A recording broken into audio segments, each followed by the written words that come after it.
오늘 하나님께서 우리에게 주신 생명의 말씀은 로마서 12장 1절로 8절까지의 말씀입니다. 로마서 12장 1절로 8절까지의 말씀입니다. 다 찾으신 점 읽고 우리가 한 목소리로 봉독하겠습니다.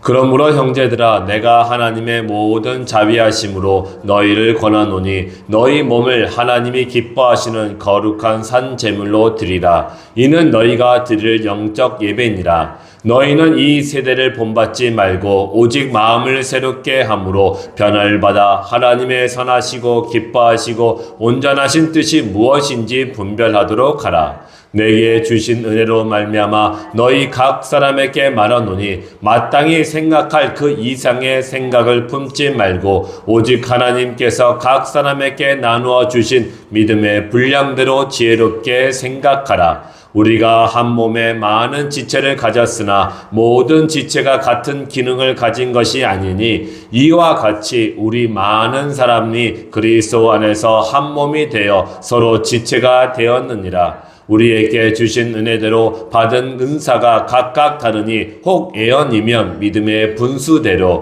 혹 섬기는 일이면 섬기는 일로, 혹 가르치는 자면 가르치는 일로, 혹 위로하는 자면 위로하는 일로, 구제하는 자는 성실함으로, 다스리는 자는 부지런함으로, 긍휼을 베푸는 자는 즐거움으로 할 것이니라. 아멘. 오늘 하나님께서 우리에게 주신 이 생명의 말씀을 가지고 마땅히 생각할 것 이외에 다른 것을 생각하지 말라라는 주제로 말씀을 증거했을 때 하나님의 크신 은혜를 다 받으시기를 주의 이름으로 축원합니다. 아멘. 우리가 그동안 살펴보았던 로마서 9장 에서 11장은 바울이 유대인들에게 이방인들을 차별 대우하지 말고 너희의 형제로 받아들이라고 권면하고 있었습니다.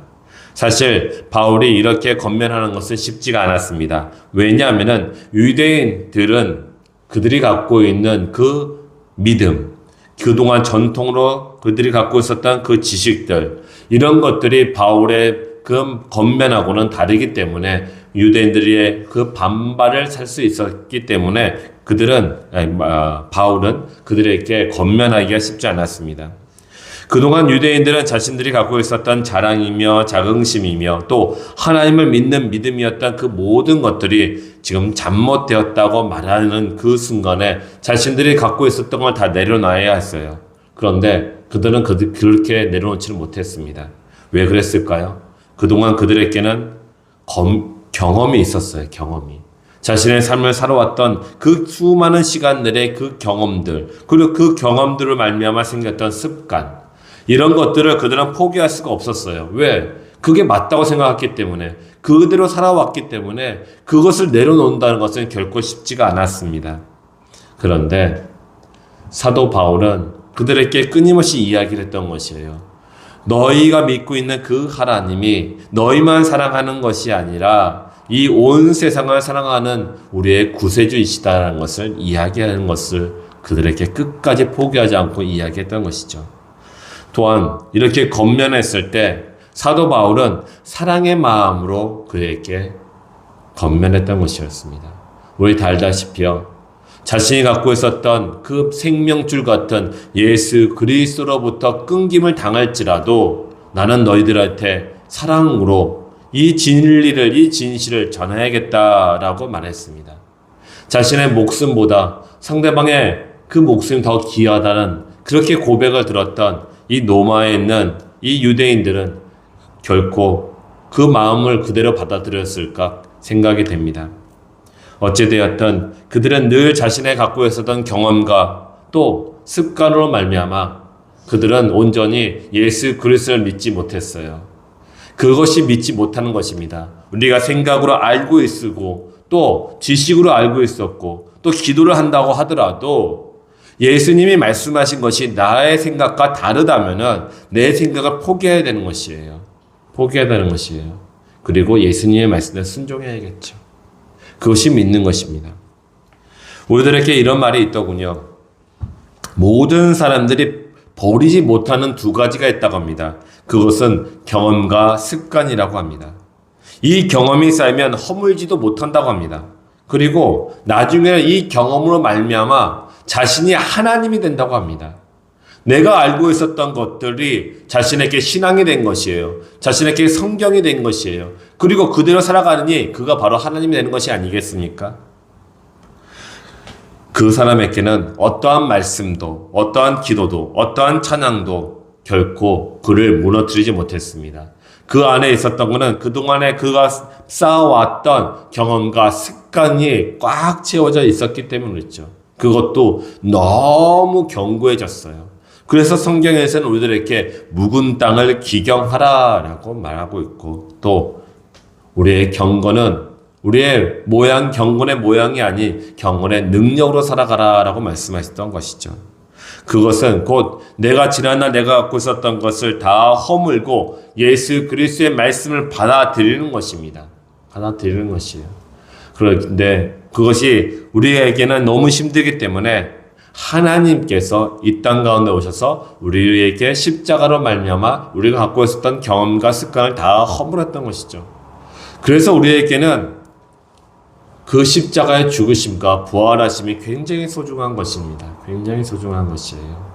우리가 예수 그리스도와 함께 십자가에 죽어야지 하나님께서 우리 가운데 있는 모든 경험과 습관을 허물어뜨리고 다시 예수 그리스도로 말미암아 살아나서 우리가 이건 다시 예수 그리스도로 모든 것을 다시 세워갈 수 있는 것이기 때문에 그렇습니다. 새 일을 행하시는 그 하나님이 우리 가운데 일하실 수 있도록 우리는 우리의 생각과 우리의 경험과 우리의 습관을 다 내려놔야 하는 것이죠. 거기서부터 우리의 참된 평안과 안식을 누릴 수 있고 거기서부터 하나님께서 주시는 축복을 누릴 수 있게 될 줄 믿으시기 바랍니다. 우리는 이 땅에 살아가면서 예수님 안에서 새롭게 태어났습니다. 그래서 지금 우리는 이렇게 새로운 인생을 살아가고 있죠.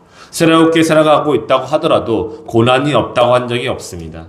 하나님께서 분명히 이 땅 가운데 살아가는 동안에는 분명히 너희가 새 사람이 되었지언정 고난이 있다고 말씀하셨어요. 그런데 그 고난을 이길 수 있는 방법이 있다고도 우리에게 제시해 주셨습니다. 그 고난을 이길 수 있는 방법은 오직 예수 그리스도를 예배하는 것입니다. 오직 예수 그리스도를 영접하고 예수 그리스도를 바라보는 것입니다.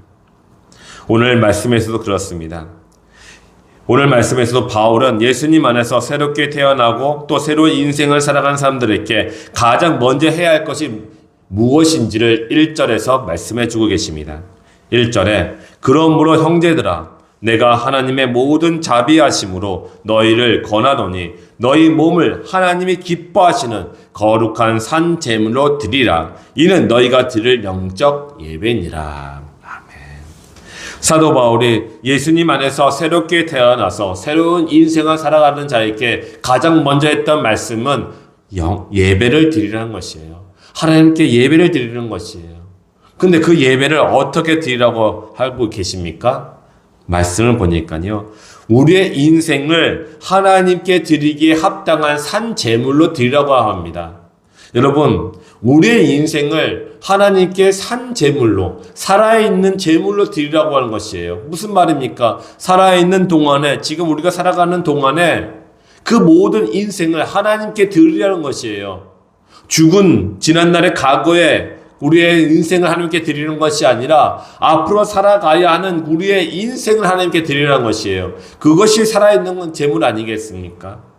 그렇게 되는 것이에요. 그래서 오늘 사도 바울은 우리들에게 하나님께서 기뻐하시는 일이 무엇인지 묵상하고 그것에 따라 살아가라는 것이에요. 내가 기뻐하는 일? 아니요. 하나님이 기뻐하시는 일. 그것이 무엇인지를 생각하고 그 생각에 따라 하나님을 기뻐하는 그런 삶을 살아가라라고 오늘 우리들에게 말씀하고 계십니다. 이렇게 살아가기를 원한다면 우리는 지난날 우리의 생각을 버려야 돼요. 우리의 생각 속에 있는 그 모든 죄악들과 상처들과 아픔과 원망과 저주 이런 모든 것들을 예수 그리스도의 십자가에 다 못 박아 버리셔야 됩니다. 이것은 성령께서 도와주시겠죠. 근데 실제로 하는 것은 우리가 해야 되는 것이에요. 나 자신이 해야 되는 것이에요. 내가 하지 못하면은 하나님도 어찌할 수 없을 것 같습니다. 이 절의 말씀을 보면은 구체적으로 우리가 어떻게 살아가야 되는지를 말씀해 주고 계십니다.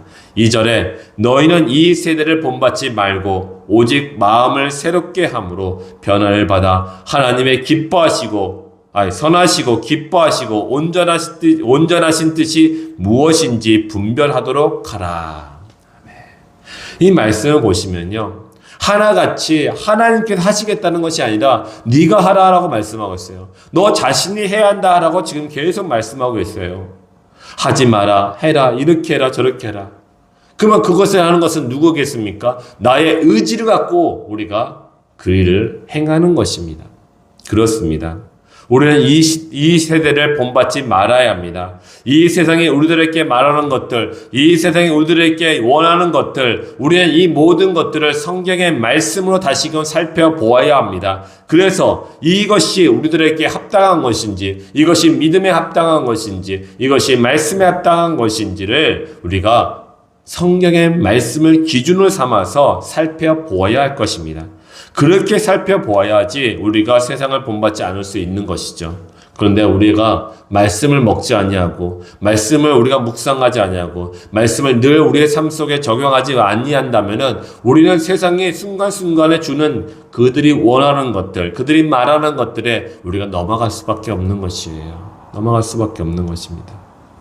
그러므로 우리는 하나님의 말씀을 우리의 영혼 가운데 담아둘 수 있도록 우리의 마음을 날마다 회개함으로 깨끗이 정결하게 비워야 합니다. 그래야지 하나님의 말씀을 순수하게 받아들일 수 있게 되는 것이죠. 여러분 회개하십니까? 하루의 일상의 삶을 살아가시면서 얼마나 회개하십니까? 회개가 곧 나를 향하신 성령의 조명하심이라고 믿으시기 바랍니다. 성령께서 우리를 조명해 주셔야지 어둠 속에 꼭꼭 감춰두었던 나의 죄악들을 하나님께 회개할 수 있게 되는 것이죠. 그랬을 때 우리 마음 가운데 있는 상처가 치유받고 우리 마음 가운데 무거운 돌덩어리, 그 바위 덩어리 같은 큰 무거운 것들이 다 사라지게 될 줄 믿으시기 바랍니다. 하나님의 새로운 역사는 바로 회개로부터 이어지는 것입니다. 시작되는 것이죠. 회개로부터 시작되고 또 하나님께 감사로 마치게 될 줄 믿으시기 바랍니다. 우리는 늘 지난날에 가지고 있었던 경험과 습관, 이것들을 버려야 새로운 인생을 살아갈 수 있게 되는 것입니다. 하나님의 우리들에게 새로운 일들을 행하시려고 하는데 우리가 갖고 있었던 예전의 경험과 생각을 버리지 못하고 그것을 꽉 붙잡고 있다면 그것이 맞습니다. 그것이 옳습니다. 그것이 내가 살아가는 이유입니다. 라고 하고 있다면 하나님께서 우리들에게 새로운 일을 시작할 수가 없어요. 그러면 하나님께 가만히 계시겠습니까? 아닙니다. 우리가 새로운 일을 시작하지 못하고 지난날 간습과 습관과 또 이렇게 경험에 붙잡고 있으니 하나님께서 우리를 쾅 하고 내려칠 수밖에 없으신 것이에요. 하나님께서 말씀의 검으로 쾅 치셔야지 우리가 깨어져야 됩니다. 깨어져야지 우리가 하나님께서 우리 가운데 새 일을 시작할 수 있도록 우리가 갖고 있었던 것들을 내려놓을 수 있게 되는 것이죠. 사랑하는 성도 여러분, 고난 중에 계십니까? 어떤 어려움이 계십니까? 어떤 문제가 계십니까? 그때 하나님께 나아가십시오. 그때 하나님의 음성을 들으셔야 됩니다. 그때 하나님께 회개할 것이 있으면 회개를 하셔야 됩니다. 하나님께 감사를 드릴 것이 있으면 감사를 드려야 되고 하나님께 영광을 드릴 것이 있으면 하나님께 영광을 드려야 되고 특별히 혹시라도 서원하신 것이 있으십니까? 예전에 어떻게 서원하셨던 것들이 있으십니까? 기억나게 하실 줄 믿습니다. 여러분 하나님께 약속하셨던 것들 꼭 지키시기 바랍니다. 하나님께서 포기하지 아니하시더군요. 다시금 계속 그것을 생각나게 하셔서 하나님의 일들을 감당케 하시고 하나님의 일들을 감당할 때 하나님께 집중하게끔 만드시더군요. 그래서 하나님께서 우리들을 하여금 새로운 일들을 행하시게끔 하게 인도하심을 믿으시기 바랍니다. 우리는 늘 세상을 본받지 말고 우리의 심령을 새롭게 될 때 하나님의 선하시고 기뻐하시고 온전한 뜻이 무엇인지를 깨달을 수가 있습니다. 깨달았다는 것은 곧 순종한다는 것입니다. 우리는 알게 해달라고 기도하시죠. 그렇다면은 그것은 내가 순종하겠습니다 라고 하나님께 서원하는 것입니다. 하나님 나로 하여금 순종할 수 있도록 알게 해달라는 거 아니겠습니까? 그러므로 우리는 늘 하나님께 나가셔야 됩니다. 이 땅을 살아가면서 우리들은 이 3절에 있는 말씀처럼 마땅히 생각할 그 이상의 생각을 하지 말아야 할 것입니다. 3절에 내게 주신 은혜로 말미암아 너희 각 사람에게 말하노니 마땅히 생각할 그 이상의 생각을 품지 말고 오직 하나님께서 각 사람에게 나누어 주신 믿음의 분량대로 지혜롭게 생각하라. 아멘. 그렇습니다.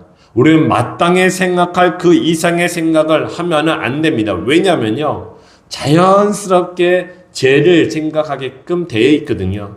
우리는 다 죄인들 아닙니까? 죄인들 생각하는 것은 무엇이겠습니까? 죄 아니겠습니까?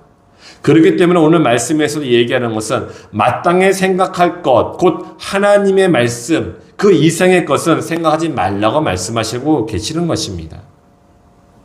사랑하는 성도 여러분, 우리는 마땅히 생각할 그 이상의 생각을 하지 말고 우리는 믿음의 분량대로 지혜롭게 하나님을 생각하시기 바랍니다. 예수님이라면 지금 이때 어떻게 하셨을까? 그것을 생각하시기 바랍니다. 그때에 예수님이 우리에게 지혜를 주세요. 생각을 주십니다. 그 생각대로 순종하시는 삶을 살아가시기를 바랍니다. 그랬을 때 하나님의 은혜가 우리 가운데 충만하게 임하게 될 줄 믿으시기 바랍니다. 기도하겠습니다. 사랑과 은혜 하나님 아버지 하나님, 우리 가운데 임하여 주시옵소서. 하나님께서 이 땅에 살아가는 우리 모두에게 성령을 충만케 하여 주시옵소서. 그래서 이 땅에 살아가는데 우리가 온전히 성령의 도우심으로 말미암아 산 제물로 하나님께 예배할 수 있도록 인도하여 주시옵소서. 살아가는 인생으로 우리가 온전히 하나님께 예배하게 주시고 그 예배를 통해서 하나님이 우리에게 주신 은혜와 구원의 감사가 넘치게 하여 주시옵소서. 또한 이 땅에 살아가는 우리들에게 마땅히 생각할 그 이상의 생각을 하지 않도록 주여 우리를 다스려 주시옵소서. 우리를 인도하여 주시옵소서. 우리를 주장하여 주시옵소서. 그래서 세상에 원하는 또 세상이 말하는 것들에 우리가 마음에 빼앗기지 아니하고 온전히 주님이 주시는 마음으로 주님이 주시는 생각으로 살아갈 수 있도록 인도하여 주시옵소서. 하나님께서 우리와 늘 함께 계시고 인도해 주시고 베풀어 주실 것을 믿고 감사드리오며 우리 구주 예수 그리스도의 이름으로 기도드렸습니다. 아멘.